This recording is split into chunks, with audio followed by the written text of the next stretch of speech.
Assalamualaikum warahmatullahi wabarakatuh. Bapak Ibu sekalian yang kami hormati, perkenalkan nama saya Agung Probo Sasmito, guru biologi SMA Negeri 1 Lasem. Pada kesempatan kali ini saya akan menyampaikan materi tentang mengapa kurikulum perlu berubah, merupakan upaya untuk melengkapi aksi nyata yang saya lakukan yang terdapat pada platform Merdeka Mengajar dengan topik kurikulum merdeka. Bapak Ibu sekalian yang kami hormati,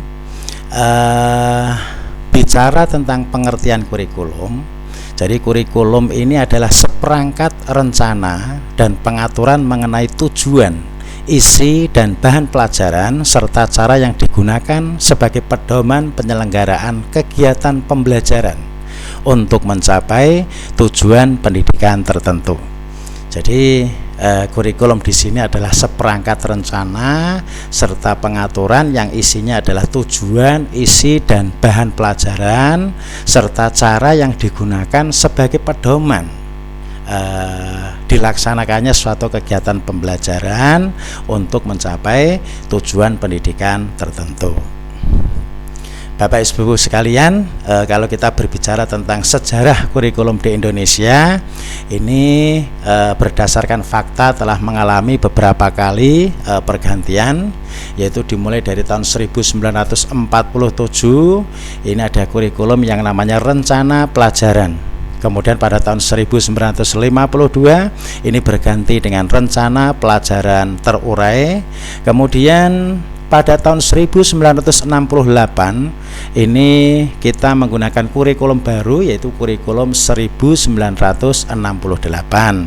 Kemudian berganti lagi menjadi kurikulum 1975. Kemudian pada tahun 1984 berganti lagi menjadi kurikulum 1984 atau yang kita kenal dengan CBSA, cara belajar siswa aktif. Bapak Ibu sekalian, berikutnya untuk tahun 1994 ini kita berganti lagi menjadi kurikulum 1994 dan suplemen kurikulum 1999. Kemudian pada tahun 2004 ini kita menggunakan kurikulum baru lagi, yaitu kurikulum 2004 KBK berbasis kompetensi. Kemudian pada 2006 kita berganti lagi menjadi kurikulum 2006 KTSP, yaitu tingkat satuan pendidikan. Kemudian untuk 2013 kita menggunakan kurikulum baru lagi, yaitu kurikulum 2013. Kemudian menggunakan kurikulum 2013 revisi pada tahun 2017, dan saat ini kita menggunakan kurikulum merdeka.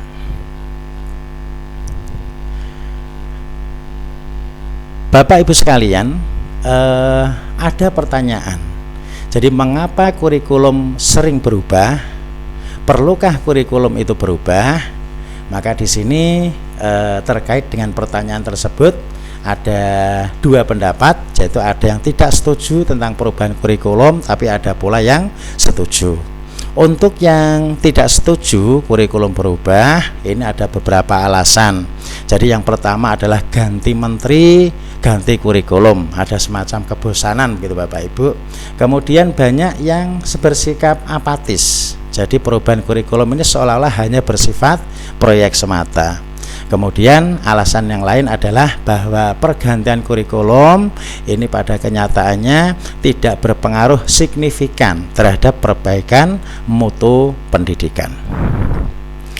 Bapak Ibu sekalian, untuk yang berikutnya ada pendapat yang setuju dengan adanya kurikulum berubah, yaitu mereka mengilustrasikan perubahan kurikulum ini adalah sebuah kebutuhan yang bisa kita ibaratkan pada alat komunikasi handphone.